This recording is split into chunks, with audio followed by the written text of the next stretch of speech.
excess of 1,400 square kilometers in a greenstone belt in Canada. It's almost unprecedented having a land package like this. In this diagram, incidentally, once again, that's 10 kilometers on an edge, so you get an idea of the size of this. This is 150 kilometers from one end to the other. The areas shown in hatchet, as well as red and orange, are areas controlled by Kodiak. Our neighbors are shown in yellow and gray. Major structures are these blue lines coming through here, and you can see, proportionally, we control the lion's share of this district. What does this do? It gives us opportunity for new discoveries. We're no longer just talking about Hercules, but we're talking about controlling structures which project away from areas of past production. We're talking about controlling areas that have histories of exploration, where drill holes have hit ore-grade mineralization, past mining has demonstrated ore-grade values in the structures, and we're going to be able to explore those areas. That's how we're truly going to build our company. We've already identified over 30 targets in the district-wide. That effort's ongoing. We're compiling assessment records, compiling past exploration histories, looking at mine workings. We'll generate more than 30. This is a work in progress. These are multiple project scale areas. We're talking 3 to 5 to even 10 kilometer long structures which are underexplored and have excellent indications of significant gold mineralization based on past exploration work, underground mine production, or surface sampling. What we're hoping to see is that as we move through the year, we'll start to drill those programs and areas, and should we be fortunate enough to have a discovery elsewhere on the project, exterior to Hercules, I predict that that's going to have an impact on our share value, and it's really going to demonstrate that yes, this underexplored belt with 4 million ounces of production is actually quite similar to the other greenstone belts which have histories of 15, 20, or even 60 million ounces of production. Being able to explore in an area like this is a phenomenal asset to our company. This is just another view of our regional exploration play put against a magnetic map. Here's Hercules, that same image we were looking at earlier. You can see the positive magnetic response. One of the things that we recognized early on is that this fantastic Golden Mile vein system was something unusual. It trended to the northwest, and it was hosted by intrusive rocks. We've taken that geologic observation and applied it elsewhere in the district in other areas where we can see northwest trending structure associated with intrusive bodies. We've done it all the way to the very east end of the block as well as north of us. That's the kind of proprietary information we can take advantage of. Plus, we've assembled a team with literally a century of experience exploring these kinds of greenstone belts.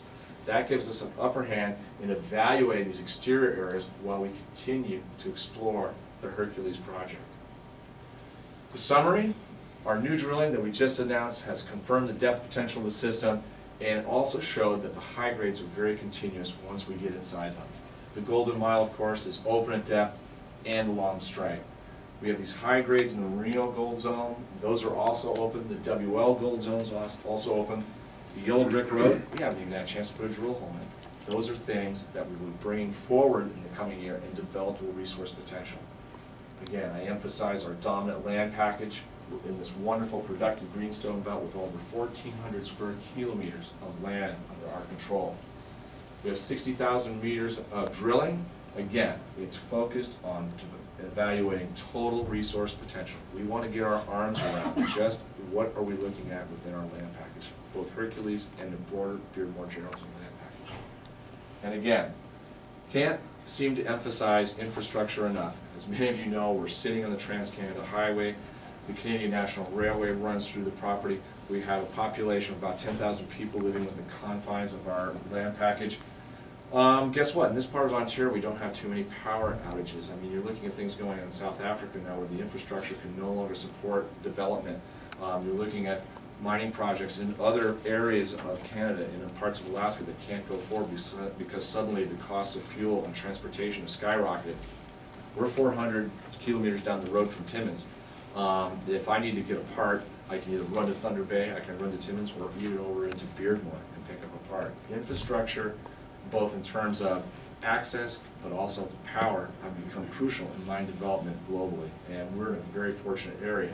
You mix in political stability, Canada's a pretty darn good place to be exploring vis-a-vis some of the other places we could be working in the world. For our shareholders, What's our investment highlight and what are the true value drivers? Very simply, the Gold Mile vein system. What's its resource potential? How deep does it go? How large is it really? What is the untested exploration potential of those northern series of veins, Merino, etc.? How will these high-quality exploration targets in the rest of the district provide significant exploration upside? As we work into those areas, again, we're going to drill them, hopefully with some success. Should we achieve that success, I really think that's going to be the breakthrough, the milestone point both for our company and for those who are others who are operating the district as well. We have a very experienced management and technical team. The one thing you really see when you start evaluating other companies that are like ours, similar sized, our peers, is their valuations go all over the map. There's about $109 per ounce value assessed to junior companies. But that being said, they vary from $5 an ounce to $250 an ounce. One of the principal reasons why you see that variation is the management team and technical team. And I think one thing we bring to the table is a great management team, a strong board of directors, but a very experienced technical staff that's capable of doing the exploration program that I've laid out in front of you. We're fully financed. We're not going back to the market. Shareholders can be comfortable that we have the dollars in place to do what we say we're going to do. We operate in a great, politically stable environment. That can't be stressed enough. And finally, this is our mantra. Exploration success and defining resource potential are the keys to enhancing shareholder value. That's the driver. Let's find out what our ounce potential is, and let's keep drilling and try to expand it.